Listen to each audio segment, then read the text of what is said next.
devient à la mode. Ouais, redis parce que ce que tu as dit là, tu as parlé. Ouais, Ah, je dis que j'ai vu sur YouTube ta vidéo sur le relais de l'entrecôte. Voilà. Il y a une queue de plusieurs dizaines de mètres. Et en plus, tu as vu, c'est l'ouverture. Ça veut dire qu'ils attendaient 1h30. Hein. Et l'ouverture un dimanche soir en plus.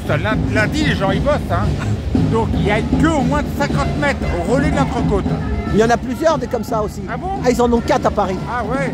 Donc, ils ont parlé aux informations apparemment d'après ce qu'on m'a dit à la télé. Hein. Ah oui, tu vois. Mais c'est dingue le relais de l'entrecôte. Mais c'est la cuisine de bistrot qui revient à la mode. Hein. Bah, tu sais quoi, là-bas, t'as qu'un plat. Tu manges de la viande, de l'entrecôte là et des frites. C'est tout. Ouais. Et une salade et c'est tout. Ouais. C'est très bon, hein. C'est ça. Entrecôte, frites, salade, c'est bon, hein. Avec une bonne bière. Voilà, ça passe. Ah non, et un dessert. Non, mais c'est la cuisine de bistrot qui revient à la mode. La soupe est revenue à la mode, l'œuf mayonnaise est redevenu à la mode, salade de pommes de terre à rang redevenu à la mode. Ça vient, on avance, viens, on avance un peu. Alors sinon, code 9 depuis la semaine dernière. Alors, attends, mets-toi, on va se mettre là. Comme ça, c'est mieux. J'avais parlé à Fredo, peut-être à toi, de la drogue. J'avais dit à Fredo que la drogue explosait en France et pas seulement dans les moyennes et grandes villes. Et j'avais dit à Fredo, la drogue est en train d'accaparer même les campagnes françaises. L'humoriste Patrick Sébastien, qui habite à Martel dans le Lot, avait dit à la télévision, chez moi dans le Lot, la drogue est partout. Eh bien je confirme. Je confirme ce que j'ai dit, il y a un rapport de gendarmerie, c'est pas des complotistes, il y a un rapport récent de la gendarmerie française qui affirme que depuis 10 ans en France, le trafic de stupéfiants a augmenté de 67% dans les campagnes françaises. Donc c'est confirmé par la gendarmerie. Hein. Voilà, donc effectivement la drogue est en train d'envahir toute la France et pas seulement les moyennes et grandes villes. Hein. Voilà. Voilà. Sinon, bah, la politique, bon, est toujours pareil. Hein. Ils ont ressorti du placard le fantôme de Bayrou après avoir ressorti du placard le fantôme de Barnier. Des gens qui appartiennent à un camp politique qui ne représente pas grand-chose à l'Assemblée. Hein. Peut-être 40 députés pour LR. Enfin, bon. Le centre, je ne sais pas combien ils ont de députés, ils n'en ont pas beaucoup. Enfin, c'est pas du tout crédible. D'autant plus que... Non, elle fait la manif. Le Parti Socialiste hier a dit qu'il ne participerait pas au gouvernement et qu'il n'avait pas signé de protocole de... Alors ça va être la même chose qu'avec Barnier un peu, c'est ça. Donc ce gouvernement est très menacé d'être renversé dans les prochains mois. Hein. Ils vont avoir contre le Front Gauche, le RN, parce que le RN, contrairement à ce que les médias mainstream ont dit, ont beaucoup profité du renversement du gouvernement. Il flambe dans les sondages, hein, de la motion de censure. Donc il va avoir contre lui Bayrou, le Front Gauche, le RN. LR n'aime pas Bayrou.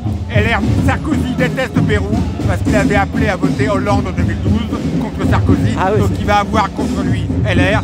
Quant aux macronistes, comme toujours, ils soutiennent le gouvernement comme la corde soutient le pendu. Parce qu'il y a 3-4 macronistes qui ont des ambitions présidentielles pour 2027, qui s'aiment pas entre eux d'ailleurs. Hein. Donc ils n'ont pas d'intérêt, les macronistes, à ce que ce gouvernement Bayrou réussisse trop bien. Hein. Voilà, ils vont peut-être plus faire un croche-patte. Hein. Voilà, donc voilà, on est toujours pareil, hein. C'est ce que je disais à Fredo l'été 2024, après la dissolution, on a une chambre qui est plus près d'être ingouvernable que gouvernable. Hein. Voilà. Je crois qu'il ne sera pas là, Fredo, j'ai entendu dire sur son live qu'il ne serait pas là aujourd'hui, il a un truc, je sais pas quoi, je crois, hein. Si j'ai bien entendu. Hein. Boucha non plus, il fait les spectacles. Voilà, mais sinon on est tout pareil, hein, comme tous les samedis. Ah oui, il y a eu le patron des patrons. Le patron du MODEF, c'est-à-dire qui s'appelle Patrick Martin, a fait une déclaration cette semaine qui est assez étonnante. Il a dit « La France est entrée en légère récession ». Il a utilisé le terme « légère récession ». C'est grave, hein, parce qu'on n'est pas en légère récession en France, on est en récession. Hein. Le peu de croissance économique qu'on a, 0,6% d'après le CDE, est une croissance sous perfusion du déficit public et de la dette, hein, qui est énorme. Voilà. L'Allemagne, la première puissance, est en récession grave, 8 trimestres sans croissance. La crise économique en Allemagne a provoqué une crise politique. Il y a des élections législatives anticipées au mois de février. On ne sait pas ce qui va sortir. Il C'est très inquiétant en ce moment. La croissance économique dans le monde ralentit partout. Et que va faire Trump? Que va faire Trump? Tout dépend de ce que va faire Trump. On va dépendre beaucoup de ce que va faire Trump. Il ne fera pas de cadeau à l'Europe, à mon avis. C'est America First. Bien que l'Europe ne l'inquiète pas beaucoup. Trump. Ce qui l'inquiète beaucoup, c'est l'Asie et la Chine. Donc il ne va pas nous faire de cadeaux. Il va peut-être renchérir les droits de douane, renchérir la dette commerciale. Et comme a dit... comme disait l'autre jour, je me souviens plus de son nom, j'ai un trou de mémoire, le gilet jaune qui est ingénieur là.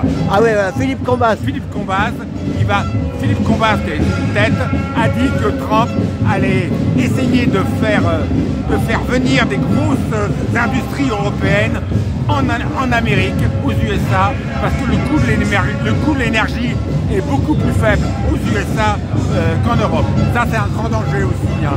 C'est pas un sentimental Trump, c'est America First. Donc il nous reste déjà de moins en moins de grosses industries en Europe, surtout en France. Ah bah, ça va. La crainte, c'est que Trump essaie de récupérer quelques grosses industries en Europe, du moins celles qui restent, pour les faire venir aux États-Unis où le coût de l'énergie est moins cher. Parce que le marché de l'électricité, de l'énergie en Europe est hors de prix. Hein.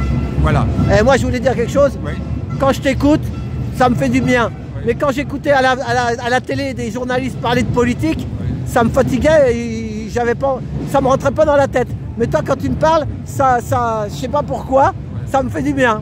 À mon avis, tu dois faire du bien aux autres aussi parce que oui, mais quand tu parles, tu expliques bien tout ça. Seule la réalité compte. Voilà, seule la réalité compte. La réalité compte. Hein. Parce que les journalistes, ils racontent beaucoup de pipeaux, c'est pour ça qu'on n'a pas envie. On n'a pas envie de les écouter. Les mêmes que tu vois, Thomas Cioto, Bruce Toussaint, ils se font virer d'une radio ou d'une chaîne de télé. Le mois suivant, ils sont à une autre chaîne de radio ou une chaîne de télé. C'est un grand tourniquet, tous ces journalistes. Ils se font virer d'une chaîne, ils vont à une autre chaîne. Et Pascal Praud aussi. Pascal Praud. Bah oui, mais Pascal Praud, Hanouna, bon, il faut leur reconnaître des qualités, bien sûr. Mais un fait divers, il y a toujours des faits divers tragiques dans la société. Des femmes qui tuent leurs enfants, des affaires de pédophilie, des jeunes malheureusement qui se suicident suite à des affaires d'harcèlement. Ils prennent une affaire, ils la montent en épingle. La France serait une terre de violence, de non-droit. Bon, je ne conteste pas certaines réalités, qu'il y a de plus en plus de trafic de drogue en France. Il y a, c'est vrai, un phénomène d'insécurité. Mais enfin, je trouve qu'il y a moins de faits de violence aujourd'hui qu'au siècle dernier. Il y a eu des guerres au siècle dernier. Il n'y a pas de guerre en ce moment. Il y a eu des guerres qui ont tué des millions de gens. Il y a des guerres en ce moment quand même au Proche-Orient, tout ça. Oui, mais en Europe, pas en Europe chez nous. Ah oui, tu parles, voilà. Il n'y a pas de guerre. Il y a eu des guerres qui ont décimé la France, deux guerres qui ont décimé la France, toute la première guerre, 1,5 million de morts et des centaines de maintenant, il y en a qui parlent qu'il va y en avoir, beaucoup de gens en ce moment disent qu'il va y avoir une pour nous aussi bientôt. Ah, moi j'y crois pas personnellement, voilà, mais on verra, qui vivra verra. Voilà, c'est ça. On a jusqu'au 24 janvier pour voir. Ouais, mais enfin, vu l'état de l'armée française, et vu aussi que, à mon avis, connaissant la mentalité des Américains, parce que moi je suis allé aux États-Unis, contrairement aux journalistes français qui ne vont qu'à New York, qui restent 3 jours à New York et disent je suis allé aux États-Unis, mais ils ne connaissent pas l'Amérique profonde. Moi j'ai discuté avec des Américains d'Amérique profonde. La France pour eux c'est très éloigné. La France pour eux c'est l'Europe. C'est comme nous la Malaisie, c'est très éloigné, c'est l'Asie, mais bon. La France pour eux c'est l'Europe. Et la France pour eux c'est Napoléon, c'est le champagne, c'est la Tour Eiffel. Et Moulin Rouge. Peut-être le Moulin Rouge, ouais, te souviens. Mais les Américains profonds, ils sont centrés sur eux-mêmes. Ils ne connaissent pas le monde extérieur. C'est tellement grand les États-Unis. La France a la superficie de la Californie, qui est un des 50 États des États-Unis d'Amérique. Il y a 3 fuseaux horaires là-bas. Ah bah il est là, Fredo. Il est là. Bah, ça va, toi. Et avec Philippe. Les Américains, ils vivent centrés sur eux-mêmes, sur un immense territoire. Ils ne se préoccupent pas, ils ne connaissent pas le monde extérieur à chez eux. Hein. Allez se faire tuer. Je ne crois pas que les politiciens américains voudront risquer la vie de leur GI, de leur population, pour une terre qui est très éloignée de chez eux, où ils ont des intérêts financiers, bien sûr. Hein. Les Américains, c'est monnaie. Mais enfin, j'y crois pas du tout. Hey, tu sais ce que j'ai mis comme titre sur ma vidéo? Ouais. Tu sais ce que j'ai mis comme titre sur la vidéo que tu as fait la semaine dernière? Tu avais dit arrêtez d'emmerder les Français. Ouais, bah oui. J'ai mis ça comme titre. J'espère que Bérou, je ne sais pas s'il pourra faire grand-chose et s'il est disposé à faire grand-chose. C'est un homme qui n'a rien prouvé dans sa vie, il n'a rien fait dans sa vie. Comme Macron, comme Attal, ils sont incapables de diriger une entreprise, ces gens-là. Enfin bref, c'est des gens qui ont toujours évolué dans la haute fonction publique, comme Barnier, qui ne connaissent pas la vraie vie, le monde de l'entreprise, le monde du business. Mais au moins, Pérou, s'il pouvait arrêter d'emmerder les Français avec des normes, des réglementations incessantes qui n'arrêtent pas de changer, qui saoulent tout le monde, c'est de la fausse activité, ça emmerde tout le monde. Mais Pérou, c'est un spécialiste des tracteurs, tu sais qu'il avait un tracteur? Oui, oui. Peut-être qu'il va aider les agriculteurs. Ah, peut-être. On ne sait jamais. Il a des paysans, il est comme moi, du Béarn. Il est du Béarn. Ouais. Béarn, oui, je l'ai. C'est un Béarnais, on l'appelle le Béarnais. Ouais, Pérou, je l'ai vu de près, il y a 5-6 ans. Ah ouais? J'étais à Pau et je l'ai vu passer avec tout un aéropage de gens, de courtisans. Il allait inaugurer le boulevard des Pyrénées qui venait d'être transformé. Je l'ai vu passer. J'attendais mon train pour la gare de Pau. Il m'a regardé de près, je l'ai vu à 1,50 m. Il m'a regardé de près, on aurait pu se parler. Mais bon, c'était il y a 5 ou 10 ans. Ça. Ok. Voilà. Bon. Mais... Ouais, bah, tu veux dire autre chose? Non, non, non, voilà. Bon, bah regarde, voilà, ça c'est la France. Oui, ça c'est la France. Le French Cancan. Ouais. Voilà, le plus ancien cabaret de Paris. Il est beau là, t'as vu, ils ont mis des boules de Noël rouges partout. Bah, il faut aimer la France. Macron n'aime pas la France, mais il faut aimer la France. C'est ça. C'est ça. C'est Montmartre. C'est les peintres du début du XXe siècle. Tu sais, moi, en 85, ouais. J'avais 25 ans, ils m'ont sponsorisé pour faire le Paris-Dakar. Attends, viens là. Viens là. Hey, ils m'ont sponsorisé pour faire le Paris-Dakar, le Moulin Rouge. Ouais. Ouais. Alors qu'on les connaissait ni d'Ève ni d'Adam. Ouais.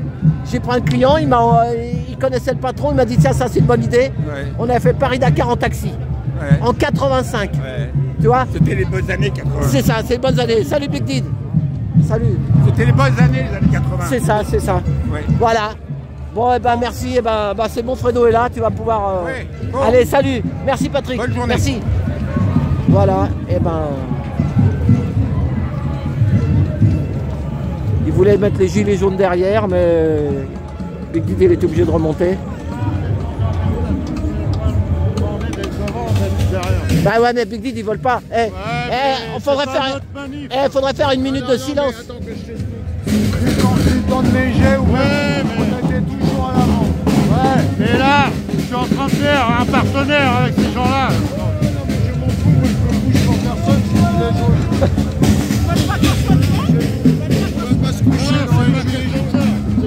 Ils ont des banderoles, des revendications.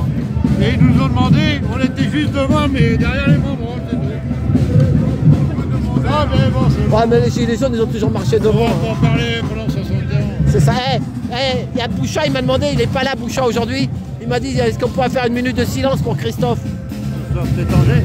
Non, Christophe Chalençon. Chalençon, voilà. Ouais. Si on peut, je sais pas. Mais comme on est parti maintenant, je sais pas, tu verras.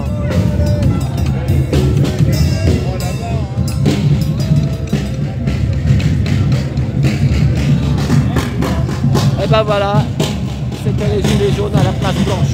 À tout bientôt.